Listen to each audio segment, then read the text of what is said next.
Assalamualaikum dan apa khabar? Hari ini kita berada di Litak Antarabangsa Sepang. Kat belakang kita ni ada banyak sangat Porsche Taycan untuk kita test hari ini. Sebab apa? Hari ini Porsche dengan baik hatinya nak bagi kita keempat-empat varian Taycan yang ada di pasaran Malaysia untuk kita test, dan tempat yang paling special dan paling sesuai untuk kita test tak lain dan tak bukan di Litak Antarabangsa Sepang. Jom ikut kami, kita nak test apa yang ada pada Taycan, semua Taycan yang ada kat belakang ni.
Okey, sebelum ni pada awal pelancaran Porsche Taycan di Malaysia, hanya 3 varian utama yang ditawarkan bagi mereka yang nak merasa sendiri sebuah Porsche dengan tren kuasa elektrik.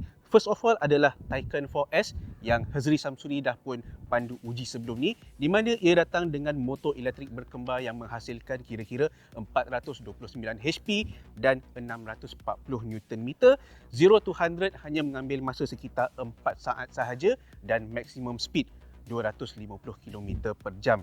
Dan untuk Porsche Taycan 4S ni datang dengan dua option pack bateri. Yang first kali adalah 79.2 kWh, di mana ia menawarkan 408 km, sementara option yang paling tinggi adalah 93.4 kWh.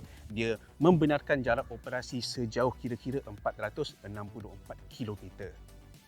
Naik satu tangga ke atas, kita ada Porsche Taycan Turbo.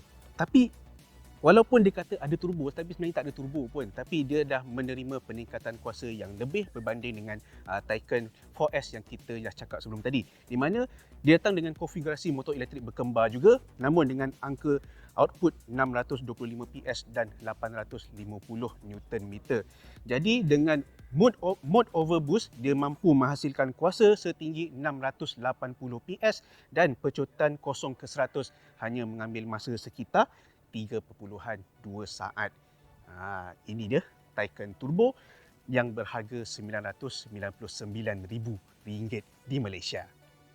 Jadi ini dia adalah Taycan Turbo S. Ini adalah varian yang paling berkuasa yang dibawa masuk oleh Porsche Malaysia, dan dengan konfigurasi motor elektrik berkembar yang saya cakap sebentar tadi, angka output yang dihasilkan oleh Taycan Turbo S ini jauh lebih tinggi, di mana ia menghasilkan 625 PS dan 1050 Nm, di mana dengan pecutan 0 to 100 mengambil masa kira-kira 2.8 saat sahaja, dan dengan kelajuan tertinggi 260 km per jam.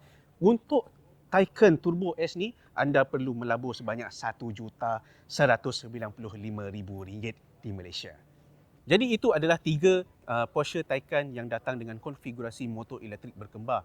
Tapi bagi mereka yang mahukan sebuah Taycan yang asas, yang hanya datang dengan motor elektrik tunggal, inilah dia Taycan asas, ataupun kita lebih kenali sebagai Taycan rear wheel drive, di mana ia datang dengan motor elektrik tunggal yang memacu roda belakang, menghasilkan 402 HP dan daya kilas 344 Nm.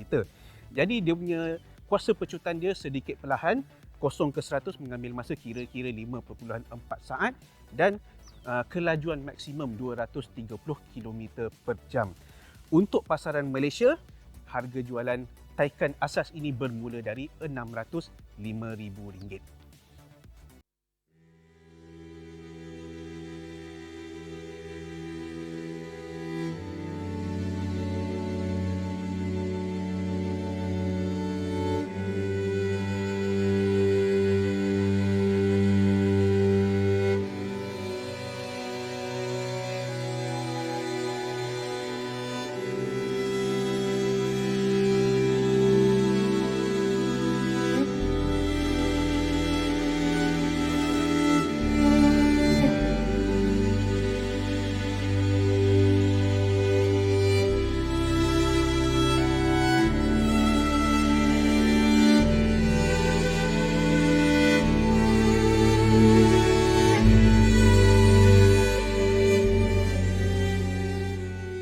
Okey, kita sebelum ni dah pun melihat luaran Porsche Taycan.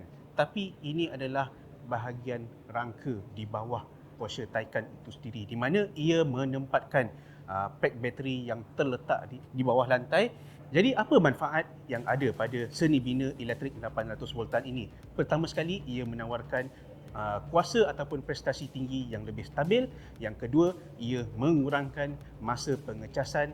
Dan yang ketiga, pengurusan tenaga haba yang lebih baik. Jadi itu apa yang antara ditawarkan pada Porsche Taycan. Dan untuk varian-varian ditawarkan, kita ada dua option pack bateri yang ditawarkan. First kali adalah 79.2 kWh, di mana kalau mengikut pada varian paling asas ataupun varian Taycan pacuan roda belakang, dia mampu membenarkan jarak operasi sehingga 431 km. Akan tetapi Taycan juga ada option Performance Battery Plus berkapasiti 93.4 kWh, di mana dalam Taycan Rear Wheel Drive ia mampu membenarkan jarak sehingga 484 km. Serentak dengan pelancaran Porsche Taycan pada tahun lalu, Porsche juga sebenarnya turut menyediakan pusat pengecasan tersendiri High Performance 175 kW yang anda boleh dapati di 4 Porsche Center terletak di Sungai Besi, Arah Damansara, Pulau Pinang dan juga Johor Bahru. Dan baru-baru ini Porsche telah bekerjasama dengan Shell untuk membangunkan jaringan pusat pengecasan di sepanjang Lebuh Raya Utara Selatan. Anda boleh lihat sendiri senarai yang ada pada list ni. So, pada masa akan datang, para pemilik Porsche Taycan tak perlu risau untuk melakukan perjalanan jauh dan tak perlu risau jarak operasi yang bakal diberikan oleh Porsche Taycan. Sebab apa?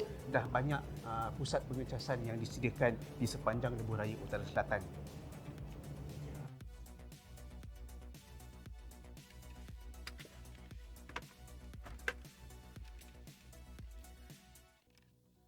Alright, tadi kita dah pun melihat sebersedikit perbezaan antara keempat-empat varian Porsche Taycan untuk pasaran Malaysia, dan kejap lagi kita akan test varian Porsche Taycan Turbo melawan Porsche Taycan 4S. Bagaimana pecutan dia, bagaimana rasa dia bila kita buat launch control, okay, bagaimana kita bandingkan dengan Porsche Taycan 4S. Jom ikut saya. Okay, ready? Okay. Okay, get ready in 3, 2, 1, go! Wow! Break! Oh, gila! Terkejut. Itulah 1.2. Melekat badan kan. Tapi kita baru run normal. Oh, tadi normal kita belum buat launch control apa belum ya? Belum lagi, itu normal. Kita tukar kepada sport mode. Sport mode, Not okay, casual. in 3, 2, 1, go! Dan break. Okay. Walah. Oh, Taycan Turbo, not even Turbo S. So brochure dia tulis memang tested 3.2 seconds 0 to 100. So percayalah kan. Tertinggal biji mata belakang. Now kita try launch control. Okay, kalau ni brake kaki kiri. Okay, pusingkan knob ke Sport Plus.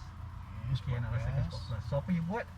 You gas, tak ada gas lah. Tak ada gas, okay. Full gas sampai dia tulis itu, launch control activate. Baru you kata go nanti lepas dia, lepas brake. Tekan lagi, tekan Oh, lagi. Oh, okay. Okay, ready. 3, 2, 1, go! Gila! Go, brake.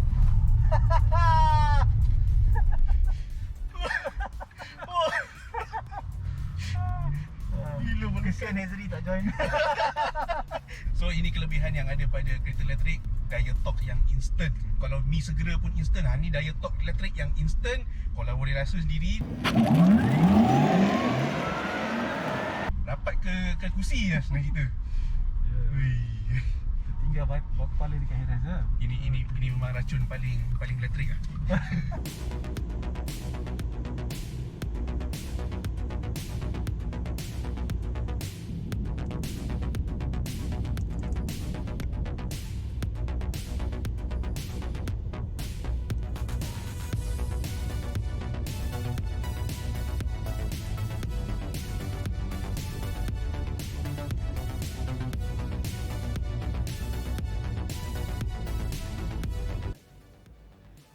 Okey, jadi itulah dia sedikit pengalaman kami menguji, mentry test sendiri Porsche Taycan di litar antarabangsa Sepang, dan saya memang boleh cakap memang tak puas sebenarnya sebab sangat sekejap masa yang diberikan.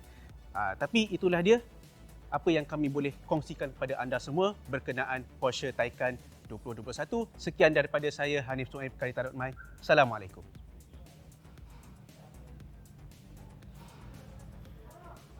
Jangan lupa subscribe channel kami dan tekan butang loceng supaya anda tahu bila video baru kami akan muncul.